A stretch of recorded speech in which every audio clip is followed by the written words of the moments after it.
Okay, kita start dengan soalan nombor 1 ni. Adenin. Ya, Iko. Okay, first kali kamu perihalkan dulu gerakan graf ni. Macam mana gerakan dia? Dia gerak Hmm. sampai saat keempat, Ha? dia pecutan. Pecutan malah. Okay, lepas tu? Lepas tu, tapi Q tu dia halaju malam. Halaju malah, okay betul. Ni first kali bagi tahu cikgu, apakah dimaksudkan dengan halaju? Dimaksudkan halaju? Kadar? Kadar perubahan sasaran terhadap masa. Betul, kadar perubahan sasaran terhadap masa. Tandakan yang mana yang betul? Yang atas ke yang bawah? Tadi kamu dah sebut kan? Pecutan sifar pada PQ. Okey, betul lah. Jadi yang ni kat bahagian dia mendata tu. Okey, berdasarkan Rajah 1, terangkan bagaimana anda menentukan jarak yang dilalui oleh penunggang itu. Macam mana nak tentukan jarak?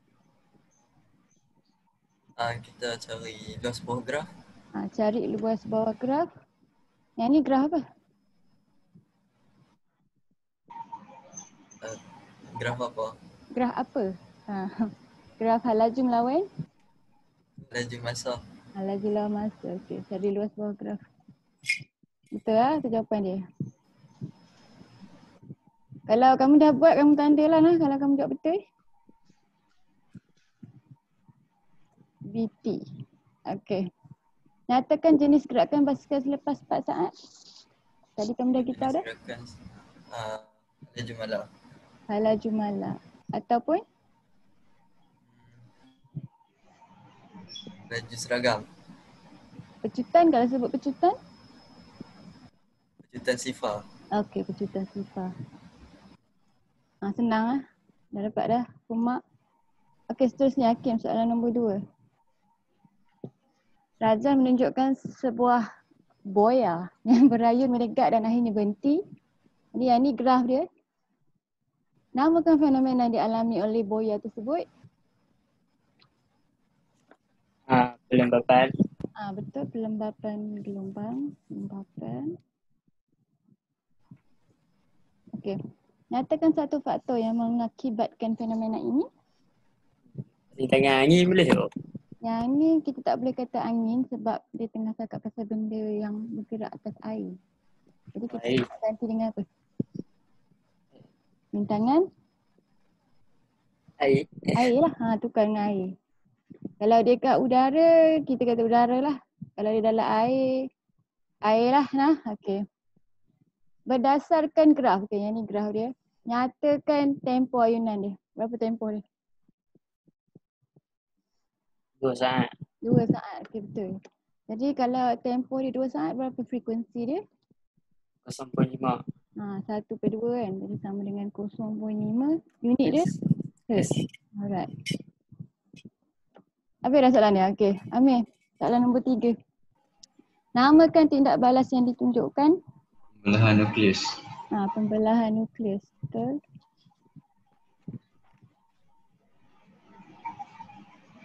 Nukleus. Okey. Alright. Jadi dia bagi kamu equation ya. Tentukan nilai X dan Y. Jadi X ni berapa?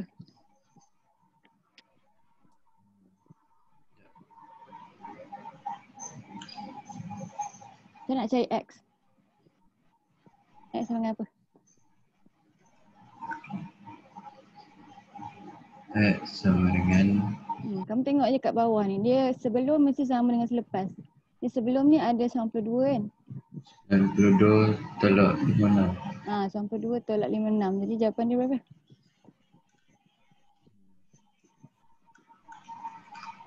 36. Okay, Y. Y pun sama. Cuma kamu kena ingat neutron ni pun dia kena darab 3 kat satu ni. Jadi berapa Y? Y sama dengan apa tolak apa? 235. 235 ke 236? 236. Yang ni kena gabung sekali dua orang. Ni 236 tolak 144. 144. Okay, betul. Jadi dapat berapa? 92. 92, okey. Jadi untuk soalan ni dia dah bagi kamu jumlah jisim sebelum tindak balas dalam UJA. Lepas tu dia bagi kamu jumlah jisim selepas tindak balas. Jadi dia tanya kamu hitungkan jumlah tenaga terhasil. Macam mana nak kira? First sekali kena cari apa? UJA. Cari apa? Cacat jisim dia dulu. Okey, jadi cacat jisim nak dapat macam mana? Tolak Apa tolak apa? selepas, tolak sebelum. Balik. Sebelum tolak selepas. Besar tolak kecil. Nah, kamu dapat cacat jisim dia. Jadi 236.0529 ni kena tolak dengan 235.86653 ni. Dia dapat berapa? 0.18637. Okey. Jadi yang ni dalam unit UJA kan. Lepas tu kita nak buat apa? Soalan E sama dengan MC square. Belum lagi. Kena tukar unit tukar. ni. Tukar jadi kg. Macam nak tukar jadi kg kena darab dengan berapa? Darat. Pemalar berapa? 1 point? Ada tak dia bagi? 1 point? Tak Ilyas dah masuk dah ni. 1.6. 6 darab 10 kuasa. Negatif 27. Kamu tak ingat. Tak apa. Tapi dia ada bagi tak? Patutnya dia bagilah nilai tu nah. Tapi kat soalan ni dia tak type. Okey, tak apa. Jadi berapa jawapan dia dalam kg dulu? Ambil banyak sikit tempat perpuluhan. 3 point. 093742. 3742 darab 10 kuasa. 10 kosong tolak 28. Okey, kg. Okey, jadi yang ni baru masuk dalam formula E sama dengan MC squared. Ni gantikan M tu. Ni lah cikgu malah nak try. Lepas tu C berapa C? 8. 3 darab 10 kosong 8. Kuasa 2. Alright, jadi dapat berapa dia punya tenaga dia? Dalam unit apa? Ni ambil 4 tempat perpuluhan ke? Berapa dapat? Jangan lupa kuasa 2.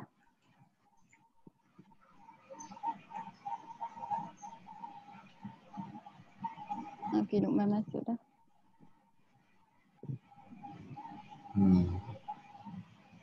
Dapat apa? 2.7843678. Ambil 4 pun cukup. Okey.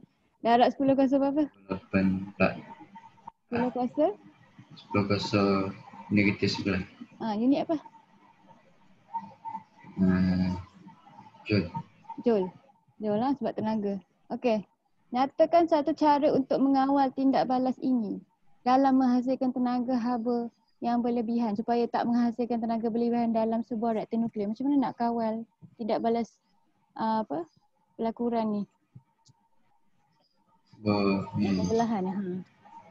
Kena pakai apa? Yang ni bahan, yang ni special ada kat kamu yang reaktor nuklear. Apa bahan dia? Penebat tepi tu. Apa? Bukan. Ada nama special je. Air berat lagi selain tu dia ada 2 benda yang mengawal kamu punya neutron tu. Apa nama ni? Siapa ingat? Rod tu kah? Yes, rod. Rod tu buat dia apa? Rod pengawal. Rod pengawal buat dia apa? Tambah. Bukan. Boron. Ada ke cikgu sebut plumber? Yes, satu lagi apa? Yang buat daripada grafik tu kita panggil apa? Graphite. Itu tu. Yang tu apa? Siapa ingat?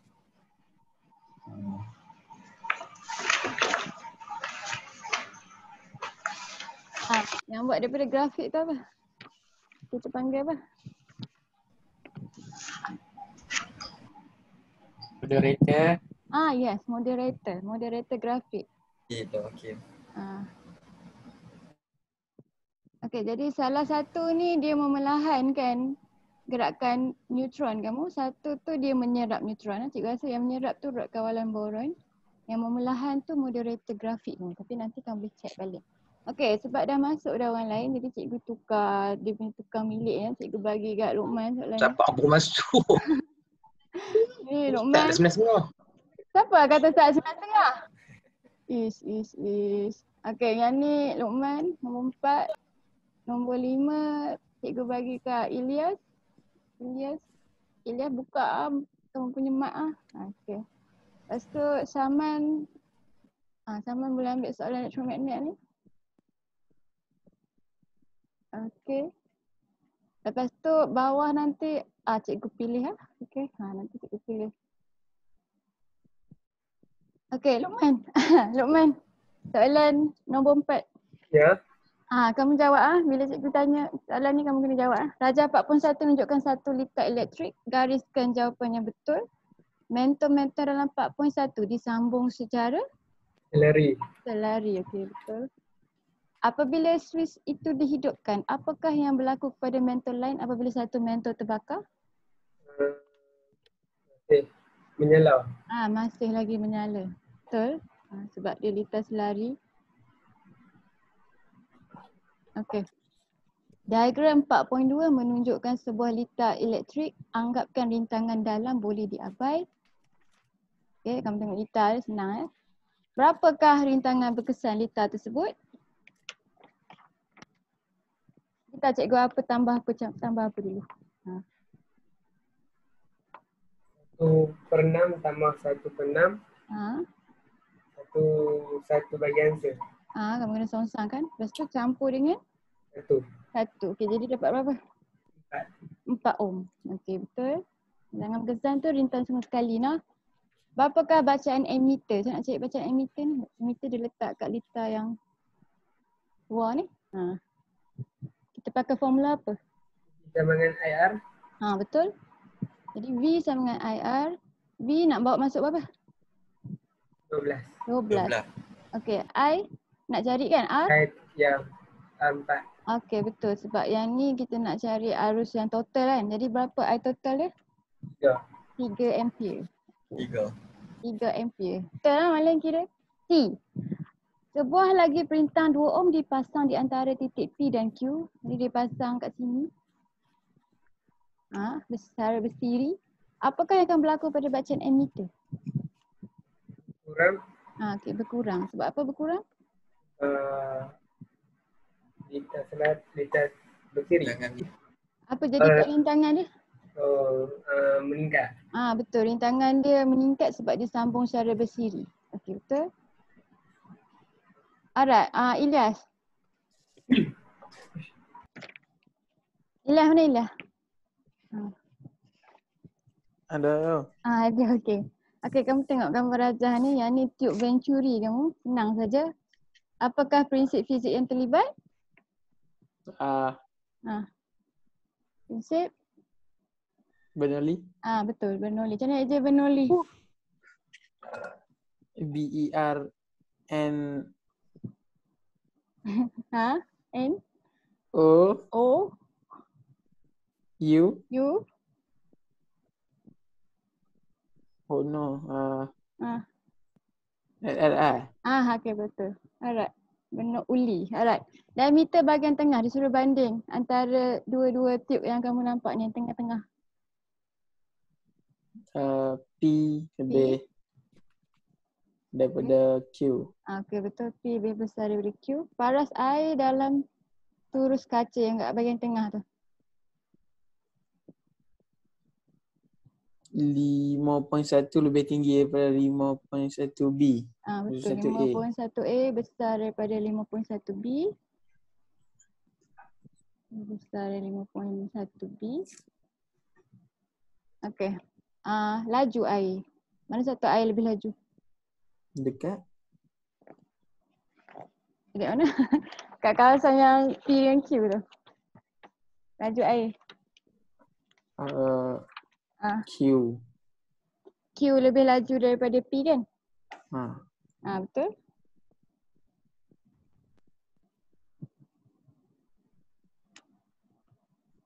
Okey, jadi berdasarkan yang kamu dah jawab tu kita nak hubung kait. Jadi apakah hubungan antara laju air dengan paras air?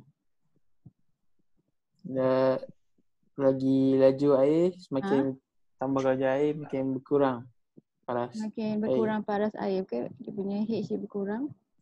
Nyatakan hubungan antara tekanan air dan laju air. Tekanan air meningkat, kelajuan air berkurang. Betul. Apabila kamu sebut laju dulu, semakin bertambah laju air, Kelajuan makin kurang tekanan air. semakin berkurang tekanan air. P kamu bagi kurang. Okay, betul? Okay, jadi kata air dalam tube venturi ganti dengan minyak. Apa jadi kat paras-paras air dalam turus tu? Kalau minyak tu mengalir sama laju.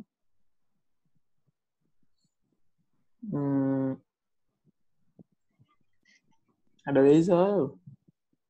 Ada? Yang ni berkaitan dengan tekanan air. Jadi ada tekanan cecair. Ada berbeza tak kalau kita tukar air kepada minyak? Minyak lagi susah mempat. Kan? Cakap pasal paras air dia dulu. Apakah yang berlaku pada paras minyak tu? Menurun ke? Lebih rendah ke lebih tinggi daripada paras air? Lebih rendah. Okey, betul. Sebab apa lebih rendah? Tak tahu. Apa beza air dengan minyak? Air lagi Kita nampak. Berkaitan dengan ketumpatan dia. Kamu ingat tak apa formula untuk tekanan cecair? Tekanan air. Apa formula dia? tak. Rho Bg. Rho Bg kan? Jadi rho ni kamu ni ketumpatan. Jadi bila ketumpatan berkurang, tekanan cecair tu akan berkurang. Boleh lah? Okey. Jadi sebab dia apa kat sini? Sebab tekanan air rendah. Tekanan. Kamu kena sebut pasal apa ni? Apa beza air dengan minyak tadi kamu kena sebut. Itu sebab dia. Kecepatan. Siapa kecepatan lebih rendah? Minyak. Minyak. Okey. Jadi minyak kurang tumpat berbanding air. Senang je. Selalunya bila disebut minyak dengan air, yang beza tu adalah ketumpatan lah. Tumpat berbanding air.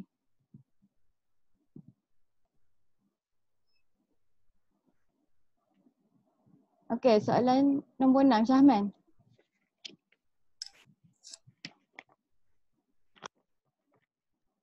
Syahman? Okey. Rajah 6.1 dan 6.2 menunjukkan bar magnet dijatuhkan dari ketinggian yang berbeza ke dalam solenoid. Arus aruhan dihasilkan dalam setiap liter. Dah banyak kali dah tanya soalan arus aruhan ni. Apa dimaksudkan dengan arus aruhan? Apa maksud dia?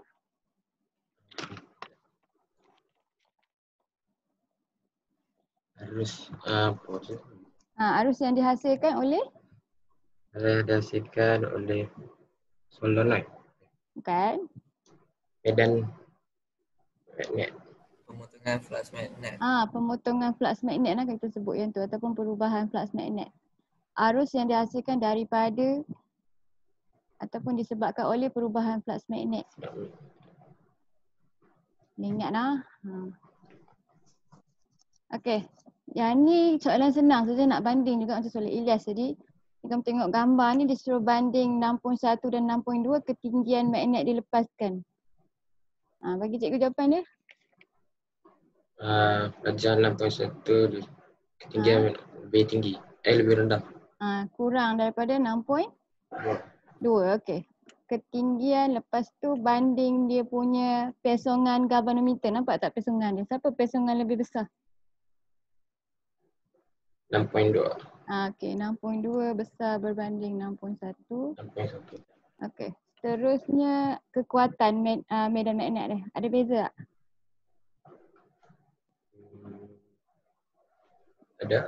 Ada? Sama-sama. Sama. Okey, betul. Sebab kita tengok magnet bar yang dipakai tu kalau cakap pasal kekuatan magnet jadi same, sama. Okey. Hubungan. Nyatakan hubungan antara ketinggian magnet dengan pesongan jarum galvanometer kamu.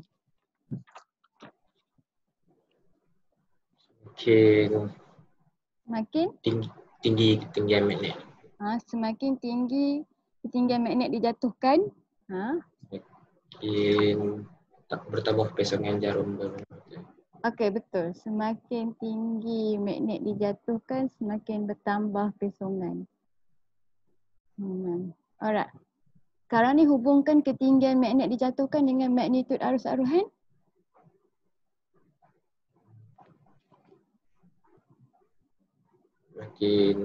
Makin tinggi ketinggian magnet dijatuhkan, semakin rendah.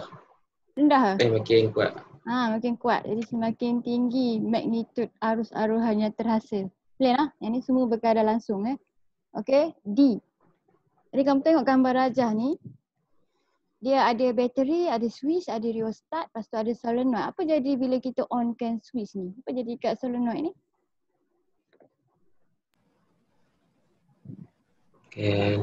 Dia akan jadi apa? Apa jadi bila ada solenoid dalam litar sambung dengan bateri? Apa jadi kat solenoid ni? Mengalirkan elektrik. Bukan itu sahaja. Lepas dia mengalirkan elektrik, dia jadi apa? Apa jadi? Cepat. Yang ni konsep elektromagnet. Apa jadi bila ada... Voltan tinggi. Apa? Bukan. Apa jadi bila ada arus mengalir dalam satu solenoid? Kita pas kat ketua dia. Syahman, siapa kumpulan dengan kamu?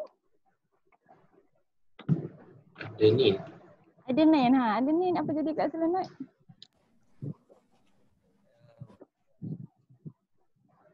Ada medan magnet tu.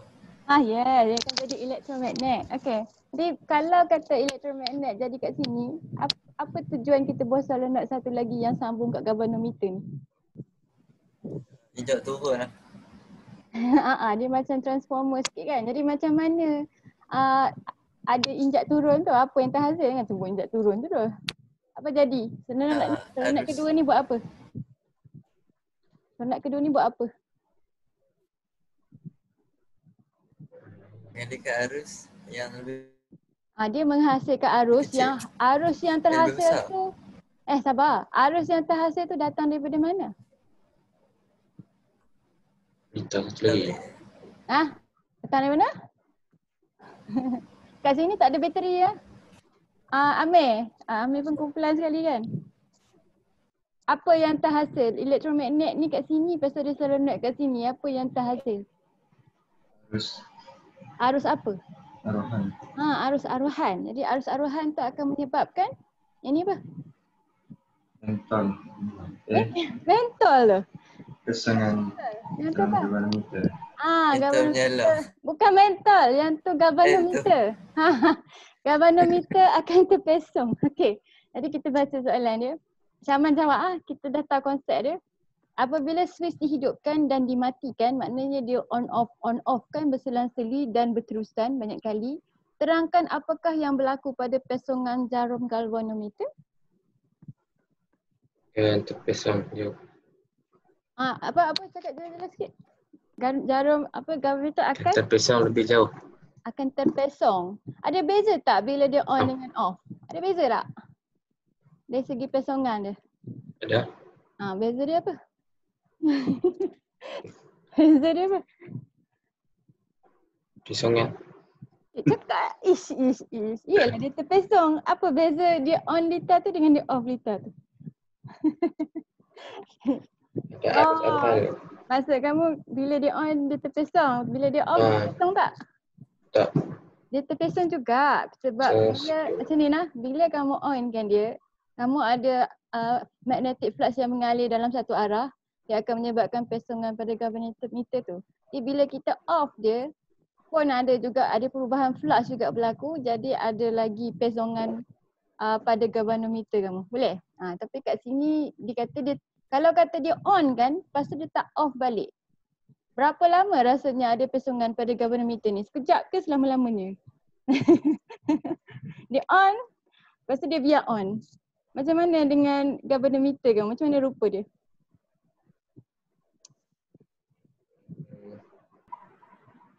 Kecil. Tak. Pesong lepas tu dia terus slow. Dia pesong lepas tu? Dia pesong sekejap ke lama? Mau. Ya. Sekejap je. Sebab dia kena ada gerakan relatif kan. Jadi waktu dia on tu kamu punya arus mengalir zap tu sekali dia terpesong. Lepas tu dia tak terpesong dah. Faham? Dia balik kosong. Jadi kalau dia off kan dia akan terpesong sekali lagi lah sebab ada perubahan flux lagi sekali. Boleh? Sebab arus tu mengalir dalam solenoid tu zap. Lepas tu dia akan terpesong. Jadi dia akan pesong pada arah penentangan lah. Kalau awal tu dia pesong kanan, lepas tu dia akan pesong kiri. Macam tu. Jadi bila dia on off kan jarum galvanometer kamu sentiasa terpesong. Ni lah. Jadi dia gerak-gerak lah nah. Tapi kalau kata dia on je, dia pesong lepas tu dia pergi kosong balik sebab dah tak ada gerakan relatif dah. Faham? Sebab sekarang ni tak ada benda bergerak kan. Jadi bila on tu baru ada perubahan flux, jadi sekejap saja deflection dia. Di jarum galvanometer terus terpesong. Faham ah? Bagi sebab, Caman. Bagi sebab. Ada. Kerana terdapat apa? Dapat arus elektrik. Arus aruhan. Ada aruhan. Kerana terdapat arus aruhan. Okey.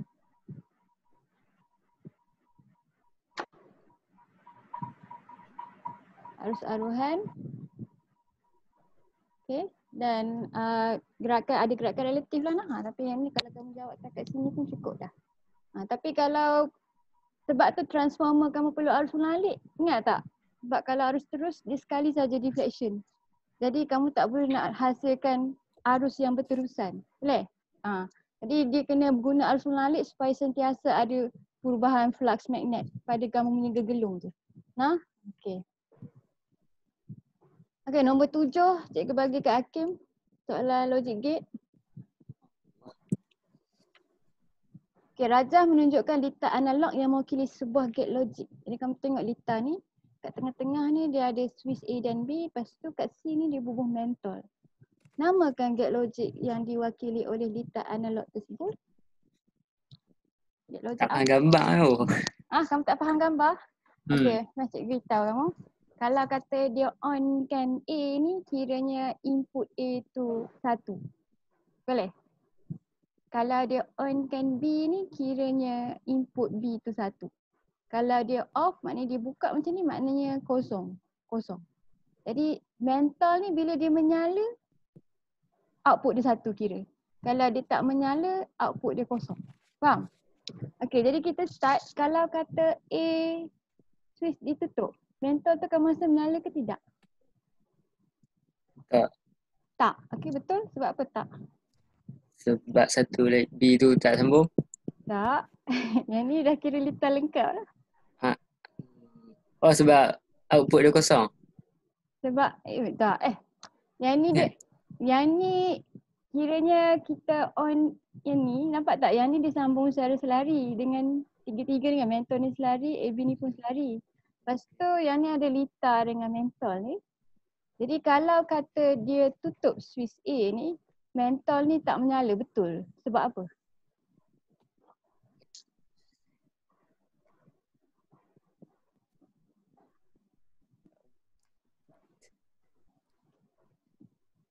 Tak tahu. Tak tahu. Siapa tahu?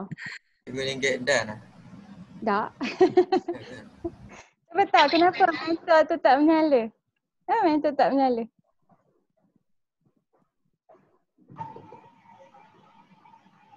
Sebab dekat tengah tu tak ada apa orang panggil? Tak ada rintangan. Arus tak lalu. Kat tengah ni harus lalu tak kalau A ni rintangan. on? Dia lalu. Lalu kat kan? A je.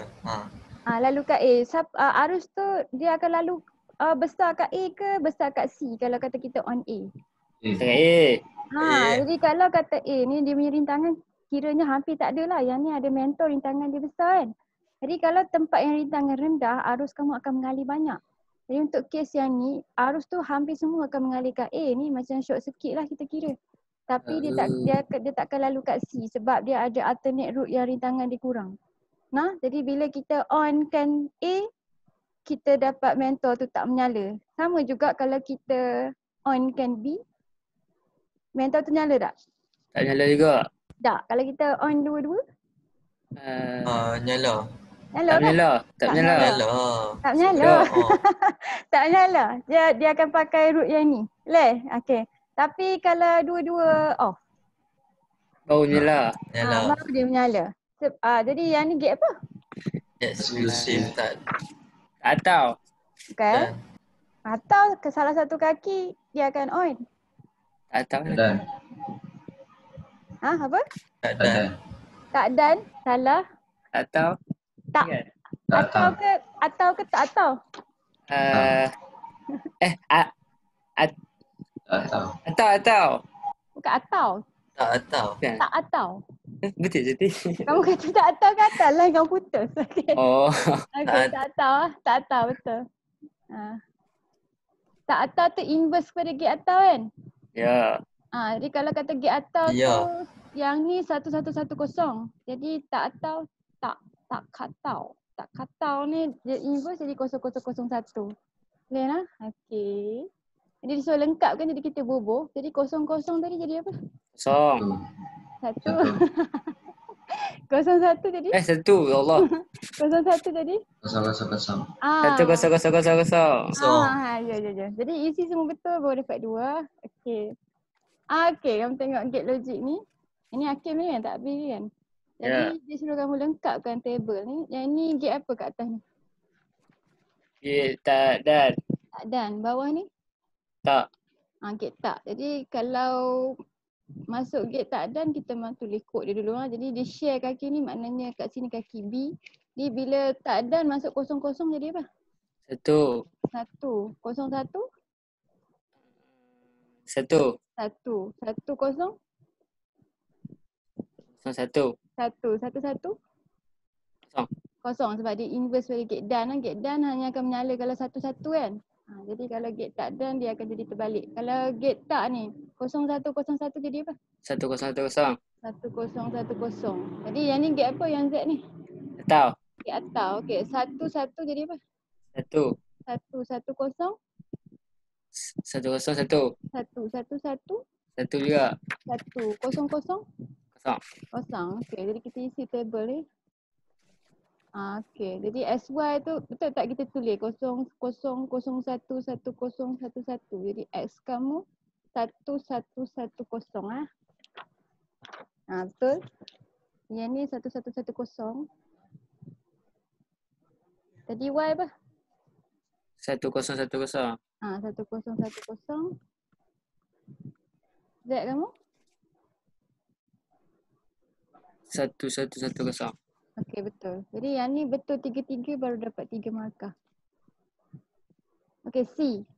Raja menunjukkan satu sistem amaran ringkas anti kecurian di sebuah kedai. Okay, dia ada motion sensor, lepas tu ada LDR kamu, pengesan cahaya, lepas tu ada logic gate.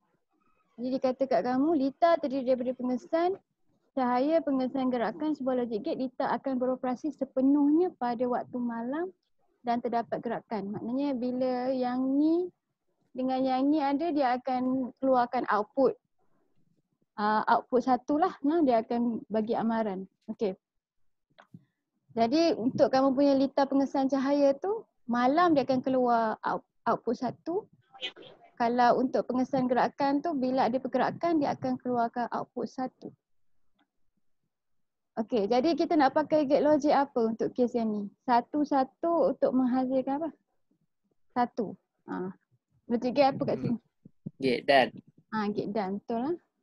Ini gate dan. Sebab apa? Apa alasan dia? Sebab bila malam dengan ada gerakan dia dia dia hidup Ada lah. output. Dia ada satu. output. Bila malam dan ada gerakan, maknanya bila dua-dua input adalah satu lah. Ada gerakan, output adalah satu. Okey. Apakah komponen elektronik Y? Y tu yang ujung tu. Loceng Loceng yes. Kenapa loceng bukan lampu? Sebab ni anti kecurian, kita nak bagi orang tu perasan. Beri amaran kepada siapa? Orang awam. Pada siapa? orang kedai tu. Pada pemilik kedai, betul. Kalau lampu je pencuri tu je nampak kan, beri amaran kepada pemilik kedai ya. Okey, betul. Last question, cikgu bagi ni kat Luqman. Cermin dalam Rajah 81 digunakan untuk bercukur dan cermin solek. Apa cermin ni? Jenis apa ni? Luqman. Kong. Ni cermin apa? Cekong. Okey, betul. Okey, dalam diagram lukiskan Raja Sinar untuk menentukan bagaimana. Tadi beritahu cikgu macam mana nak lukis gambar Raja Sinar ni? Macam mana sinaran pertama macam mana? Dia lalu je. Daripada kepala objek kan? Ya. Mana? Objek. Ke cermin. Ke cermin, lurus ke bengkok? Oi, Lurus. Okey, lepas tu apa jadi kat dia? Betul. dia Apa jadi kat dia? membesar Membesar? Tak, kita nak lengkapkan kita ni gambar Raja Sinar ni. Jadi daripada kepala objek ke cermin, lepas tu kalau cermin cekung dia menumpu ke dia mencapah ni? Menumpu. Menumpu, jadi dia akan menumpu pada mana? Menumpu pada mana? Pada F. Jadi sinar ni dia akan lalu F yang pertama ni lah. Okey, satu lagi sinar daripada mana? C. Daripada C, lepas tu kita akan buat garis macam mana? Beritahu cikgu. Straight. Straight lalu tak atas kepala objek?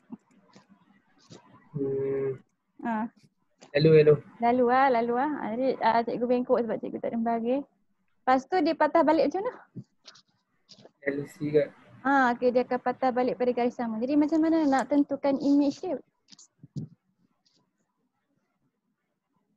Kena buat ekstrapolasi tak? Kena. Kena. Yang ni kena. Jadi yang ni sebab nampak tak sekarang ni objek duduk kurang daripada F. Jadi image yang terhasil tu maya lah. Jadi yang ni kena buat ekstrapolasi. Jadi bila kamu ekstrapolate ni dia akan bertemu ke dia akan jadi selari ni? Bertemu. Bertemu Jadi kalau dia duduk pada F dia akan jadi selari. Tapi kalau dia duduk kurang dari F dia akan bertemu sebab yang ni yang cermin dentis gigi kamu yang dapat image akhir yang lebih besar. Okay, jadi image dia ni. Bengkok-bengkok. Alright, apa ciri image tu? Maya lagi? Tegak? Diperbesar. Diperbesar. Okey. Jadi kalau dia nak satu, kalau kamu tulis 3-3, pastikan 3-3 betul lah. Kalau tidak, kamu tulis satu je lah. Maya. Maya tegak diperbesar. Dengan menggunakan cermin pada Rajah 81, sebuah lampu suluh yang terang boleh dihasilkan dengan mengambil kira aspek seperti tunjukkan dalam jadual. Okey, jadi kita ada PQRS dengan kedudukan mentol ya. Jadi kalau kata lampu suluh kami ingat yang dulu kita pernah lukis tu dia ada cermin cekung kan. Lepas tu dia letak mentol kat depan ni. Okey. Lepas tu dia tanya kamu kita kena tahu 3 ciri ni. Kedudukan mentol tu diameter cermin dengan DGE bateri dia. Jadi first kali kedudukan mentol, kat mana kita kena letak mentol tu?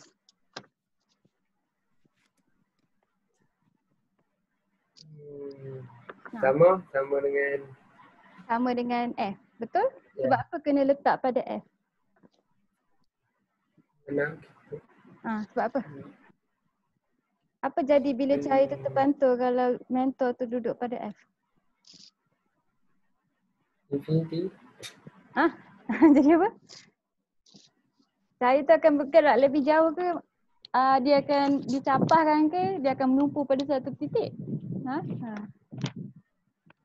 Cahaya tu dia dicapah. Capah? Betul? Tak Cekung dinumpu. Dia kalau kita letak dia pada F, yang ni case kalau kata kamu punya objek ni pada F ni kan. Kalau kata kat sini kita letak mentol tu dia akan keluar cahaya pada semua arah kan. Jadi kalau dia keluar cahaya tu macam ni, dia akan dipantulkan sebagai garis-garis yang selari macam lampu kereta kamu. Jadi sebab tu kita letak mentol tu pada F supaya cahaya tu merambat lurus. Dia ni nah, dia akan jadi macam ni. Jadi kalau dia tak dicapahkan lah. Nah, jadi dia akan keluar, dia akan bergerak lurus. Jadi sebab tu kita akan letak U tu pada F. U betul lah, objek tu mentor tu U. Apa alasan dia tadi? Cuba bagi cikgu ayat dia. Cahaya merambat lurus. Supaya cahaya yang dipantulkan merambat lurus.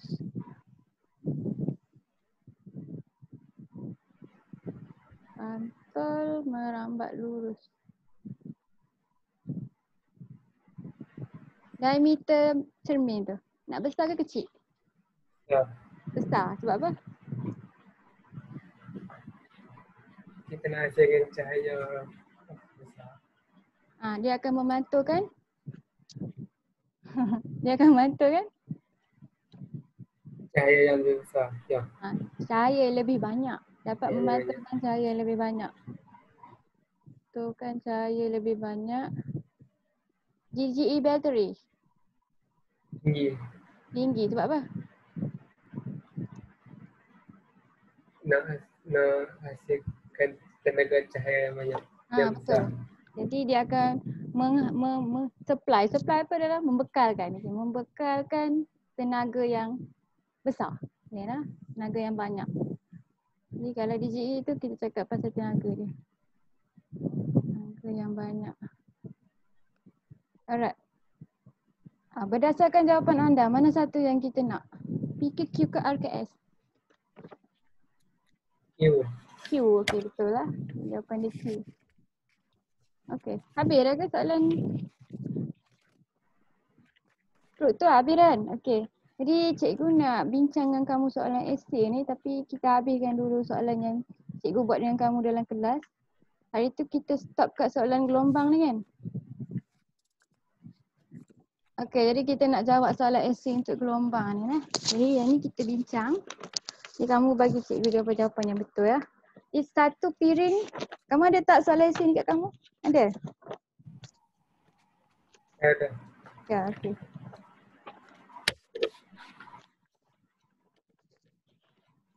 Satu piring satah penerima isyarat TV digital telah diletakkan di lokasi seperti yang ditunjukkan. Didapati siaran TV tidak diterima dengan baik. Okey, jadi dia letak satu piring bateri pula, letak piring satelit ni di antara satu bangunan kan. Jadi dia kata tak dapat isyarat yang baik. Jadi yang ni soalan esei, nyata dan terangkan pengubahsuaian berdasarkan ciri-ciri piring, lokasi piring dan kedudukan pengumpul. Jadi kita nak kena ada 5 ciri, 5 item. Okay, first kali ciri piring kamu. Apa yang kamu nak describe pasal piring ni? Bagi cikgu 2 ciri yang kita boleh bagi. Saiz piring. Betul? Saiz tadi kita cakap apa? Tadi yang soal atas tu. Besar. Diameter dia. Jadi diameter piring besar.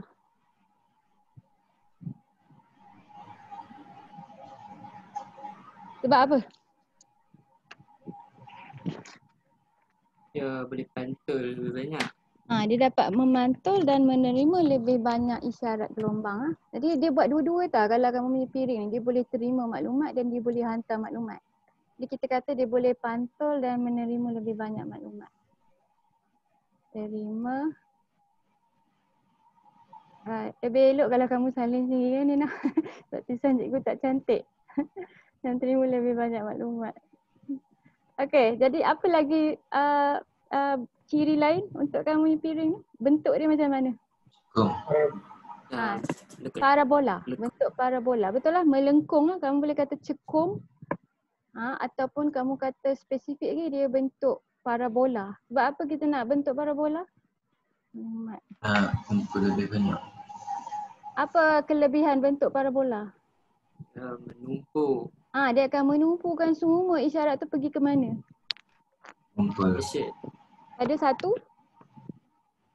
Menumpuk isyarat pergi mana? Dia akan pantulkan isyarat tu kan?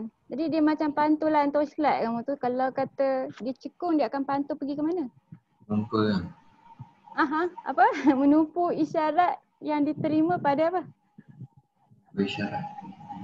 Berisyarat. Yalah, dia akan menumpu isyarat pada apa? Tak habis lagi ayat tu. Kat mana dia akan tumpu? Tengah piring. Pada satu titik. Titik apa kita panggil tu? Fokus. Ya, titik fokus dia. Dia akan tumpukan semua kat titik fokus. Okey, betul?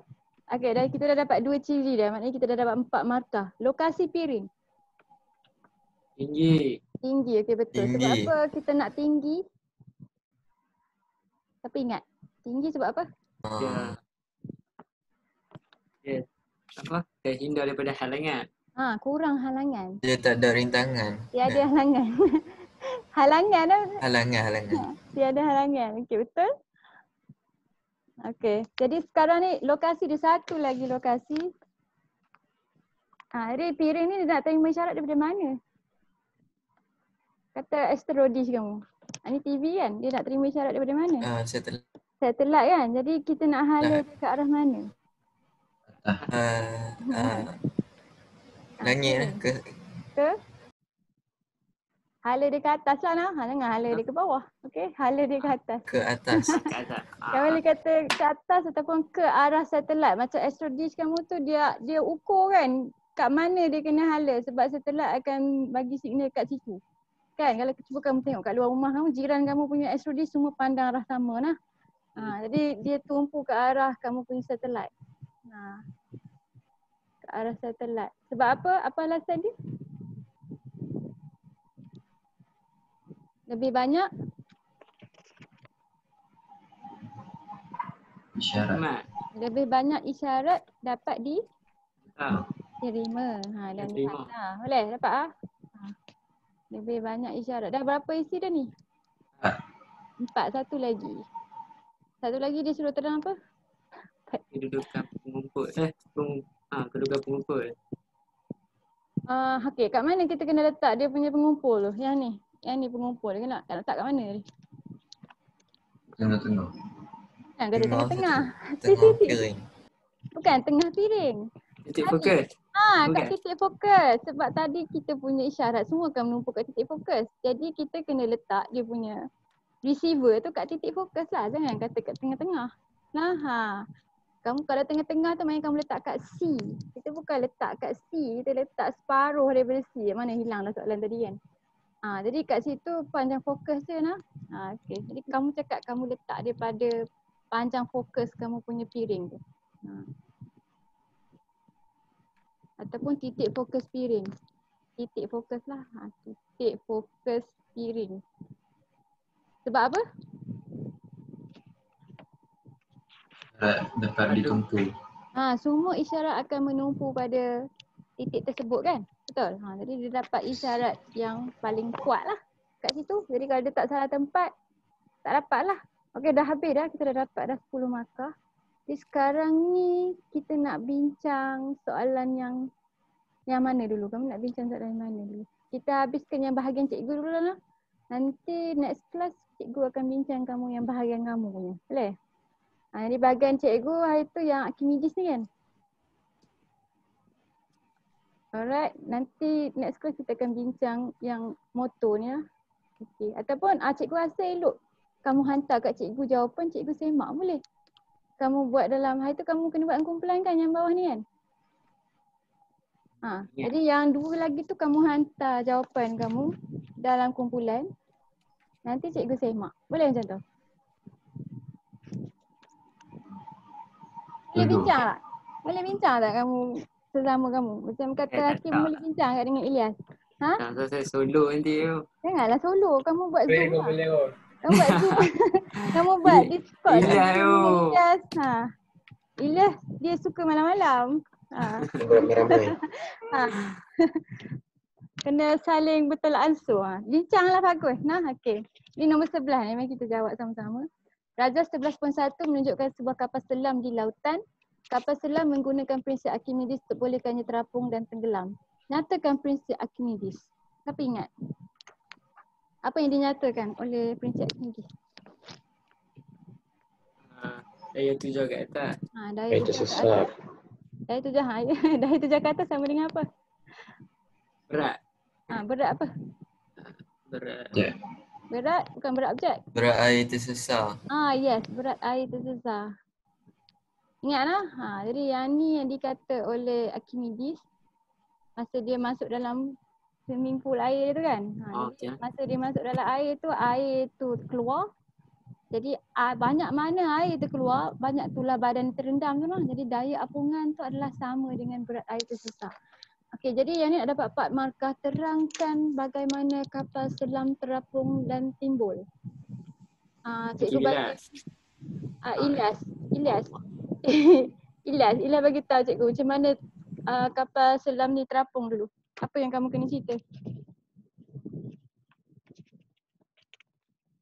Guna terapung. 4 poin. Bila Dia akan isi tangki balas dengan apa? udara. Apa? Dia nak terapung ni. Kamu nak kata dia cerita terapung? Okey, terapung dulu.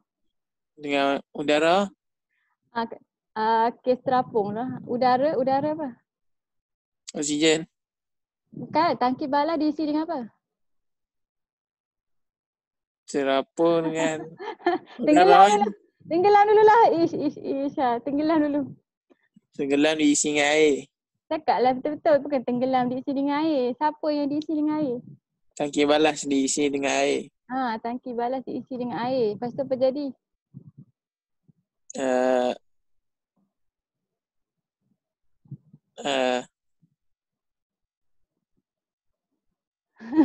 Yang ni kamu kena sebut pasal keseimbangan daya tu. Daya apa yang menyebabkan dia ke atas? Daya apungan. Daya apungan dia menyebab ke atas kan? Apa yang menyebab dia ke bawah? Berat Berat dia. Jadi kalau kata diisi tangki dia dengan air, apa jadi? Apa yang lebih berat meningkat. Lebih besar daripada daya apungan. Berat dah lebih besar daripada daya apungan. Oleh itu? Tenggelam. Okey, oleh itu dia tenggelam. Okey, timbul. Timbul macam mana?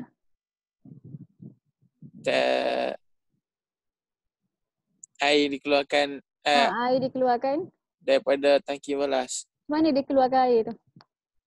Pump. Dengan pam udara mampat. Boleh? Jadi pam udara mampat tolak keluar air tu, jadi apa jadi kat berat dengan daya apungan dia?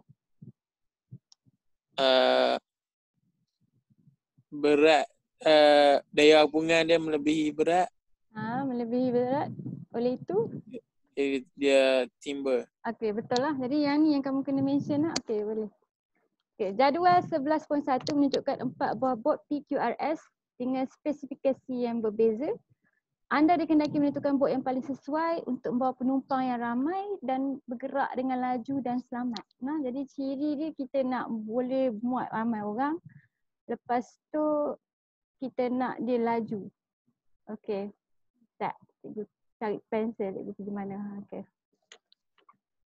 Okey, kita ada PQRS. Jadi kamu tenung 4 bot ni, kamu rasa bot mana yang paling baik?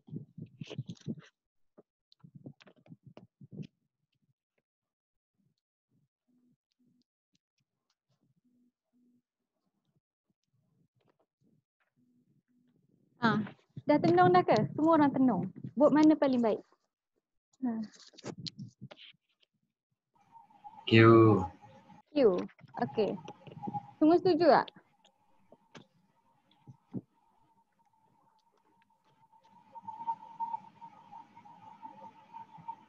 Q. Betul lah. Okey, jadi kenapa badan dia kita nak buat daripada gentian komposit? Apa kelebihan dia? Karat. Keluli karat kah? Tak kot. Dah kan, keluli pun alloy kan? Lain. Bukan sebab karat, kita sebut yang lain. Ringan. Jadi tujuan dia ringan lah. Keluli ni berat. Jadi kalau kita pakai gentian komposit, dia ringan. Jadi alasan dia boleh pergi laju lagi lah kan kalau dia ringan lah. Jadi kita pilih yang ni sebab dia ringan dan kuat lah. Jadi alasan kita buat ringan dan kuat. Jadi kita nak isi padu dia besar ke kecil? Besar kan? Sebab apa besar? Besar. Boleh terapung. Dia akan menghasilkan daya apungan yang lebih Besar. besar. Betul lah, sebab dia akan sesarkan lebih banyak air. Jadi daya apungan dia lebih besar. Lebih besar. Okey. Kipas nak besar ke kecil? Besar. Besar. Sebab apa? Besar. Daya tujah ke depan lebih Daya besar. tujah ke depan lebih besar. Betul. Nak garis pinsol sebab apa? Nak tengok arah ke bezaan tu kat ayat Tahu. Laut dengan sungai. Garis plimsoll. Yelah. Yang terbatas air. Kenapa kita kena ada garis tu? Supaya apa? Untuk mengelakkan apa? Lebih muatan. Boleh agak mana sana. Untuk mengelakkan lebih muatan. Jadi kalau kita tahu air tu air apa, lepas tu kita isi dia pada garis tu supaya kita tak overload dia. Jadi supaya tidak lebih muatan. Ini memang nak banyak orang tapi tak bolehlah sampai tenggelam. Okey, jadi supaya elak daripada betul kayak cikgu ni dari lebih muatan. Lebih muatan. Untuk elak daripada lebih muatan. Okey. Jadi saya pilih Q kerana kamu kena sebut tau ciri-ciri ni balik. Jangan kata kerana ciri di atas. Nah, kamu sebut balik dia buat daripada gentian komposit, ruang isi padu dia adalah besar, kipas dia besar dan dia mempunyai garis plimsoll. Okey, last kali kita nak kira, soalan kiraan. Okay, berat sebuah bot tanpa beban adalah 12,000 Newton dan isi padu bahagian tenggelam bagi bot tu adalah 5 meter padu. Kirakan daya tujah ke atas. So nak kira daya tujah ke atas tu? Apa formula untuk Archimedes? F sama dengan apa?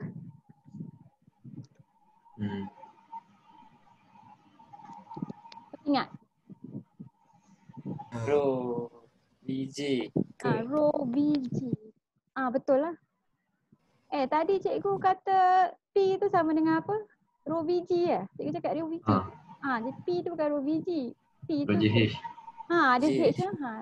H Rho G. Rho, mana-mana satu lah tak kisah. H Rho G tu P. F ni adalah kamu punya daya tujahan ke atas. Kamu daya apungan kamu FB kamu. Okey, jadi kita nak kira ni, nak kira daya tujahan nak kena isi apa? Rho ni rho apa? Air. Rho air. Okey, jadi kita nak isi berat air tersesar kat sini nah. Jadi yang ni kita akan isi 1020. Banyak mana isi padu air tersesar? 2000. 5. Ya? 5. Jadi banyak mana bahagian bot yang tenggelam, banyak tu lah air akan tersesar nah, ingat nah. Jadi 5 juga. Jadi portion yang tenggelam tu 5, jadi isi padu air tersesar kamu 5. G kamu 10, jadi kamu kira berapa dapat? Siapa yang tulis saman blur ni? Saman blur ke? Dapat berapa? Berapa jawapan dia? 51. 51,000 unit dia apa? Newton. Newton. Okey, 51,000 Newton. Senang saja nah. Formula ni kena hafal tak? Kenapa? Ikut. Cikgu rasa ada salah satu tu kamu kena hafal kan? Rho VG ada ke? Ada. Yes, kena. Sebab yang diberi tu H Rho G. Pressure air dia bagi lah. Tapi yang Archimedes dia tak bagi lah. Sebab yang ni kita tebik sebenarnya. Okey. Nombor 2. Jika maksimum beban yang boleh ditampung jisim kirakan jisim maksimum beban yang boleh ditampung oleh bot supaya ia tidak tenggelam sepenuhnya. Nak buat? Kita dah tahu dah daya tujahan ke atas dia 51,000 Newton. Jadi macam mana nak ngelakkan daripada bot dia tenggelam? Berat dia. Aku nak buat dengan 12,000 ni.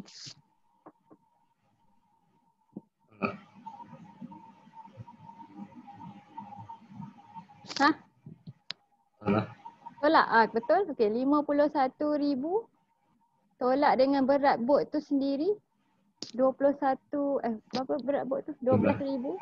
Dapat berapa? 39. Newton. Yang ni jawapan dia ke belum? Belum. Jadi macam nak dapat GC? Bagi 10. Bagi 10. Okey, betul. Jadi berapa jisim dia? 3,900. 3,900 kg. Betul lah? Okey, pandai. Lebih dah porsi cikgu. Jadi soalan nombor 12 ni kamu buat dalam kumpulan. Lepas tu hantar jawapan kat cikgu. Sekali dengan soalan yang raket ni kan? Ada 2 kan? Yang ni yang spring ni. Kamu ulang kaji spring betul-betul lah sebab cikgu tengok macam banyak kali dah keluar soalan spring. Ada soalan tak? Setakat situ saja. Cikgu. Kenapa yang 51,000 tadi tolak 12 yo? Kenapa 51,000 tu tolak 12? Okay, kita ada daya tujahan kapal tu kan. Daya tujahan dia agaknya yang ni isi padu tenggelam dia 5. Banyak tu je kot boleh tenggelam 5. Jadi kalau kapal tu tenggelam 5 meter padu, daya tujahan dia tu 51,000. Boleh? Jadi kalau kata bot tu tengah terapung, 51,000 mesti balance dengan 51,000. Nah, maknanya daya tujahan kamu sekarang 51,000. Jadi yang ke bawah tu berat dia berat kapal campur dengan penumpang mesti 51,000 juga. Sebab dia tak bagi kamu banyak maklumat, maknanya kita anggap yang 5 meter padu ni maksimum bot kamu tu boleh tenggelam. Nah, jadi kalau kata dia benda lain yang terapung, kita boleh tekan dia sampai dia tenggelam sepenuhnya dalam air kan. Kita kira dia masih lagi timbul lagi kan, faham? Tapi untuk kes yang ni kita anggap yang kita punya bot tu sampai 5 saja. Jadi kalau kata daya apungan kamu 51,000, yang kat bawah ni maknanya berat yang dia boleh tampung 51,000 juga. Jadi berat bot tu sendiri dah 12,000. Jadi yang lebih ni lah berat muatan. Nah, jadi 51,000 tolak dengan 12,000 dapat 39,000. Ini maksudnya untuk kapal ni dia hanya boleh tambah muatan 3,900 kg saja. Faham tak? Faham lah? Okey. Dah lagi tak soalan?